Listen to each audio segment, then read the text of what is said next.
Pyshocks. Let's talk about them. Today, I'm going to be going over some of the misconceptions and use cases of Pyshocks and what their safe limits are versus a police-issued taser. Let's go ahead and go over the first part. What is a Pishock? A Pishock is a augmented device that is worn around a safe to handle and safe to use extremity, such as a leg, an arm, or any part of the body that is not deemed a critical issued part that will do severe nervous system damage. Why do most of us TikTok streamers use them? Put it simply, it is a easy way to make money. It is a almost brain dead easy way to make money. Now, the problem with that is it becomes a one trick pony. And when I say that, I mean you have to get creative with it. Pyshocks are a one and done type of thing. And if you're not being creative and you're not constantly moving things around, you're going to be looked at as just another streamer with another Pishock, and nobody's going to enjoy watching your content. Now, whenever I go into the specific of what Pyshocks do, they are basically a fun, glorified joy buzzer. For example, a Pishock has a amperage of 6.6 on the high end and 4.2 to 3.3 milliamps on the low end. They use anywhere from 175 volts at 1% to 3000 volts at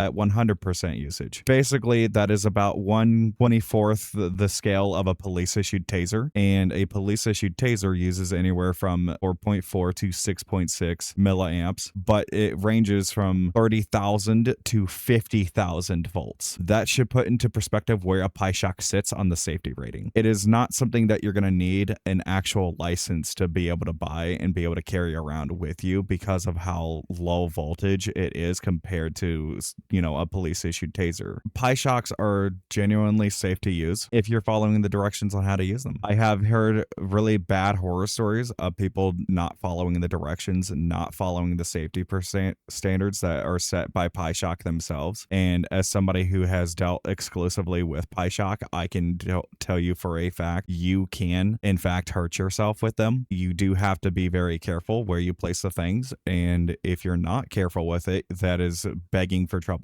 They ship a little card with it that tells you where you can and cannot place it. But generalizing speaking, Pyshocks are safe. They are very safe to use. They are very safe to handle. And they get a lot of hate for no reason. Anyway, I hope you've enjoyed and thank you for watching.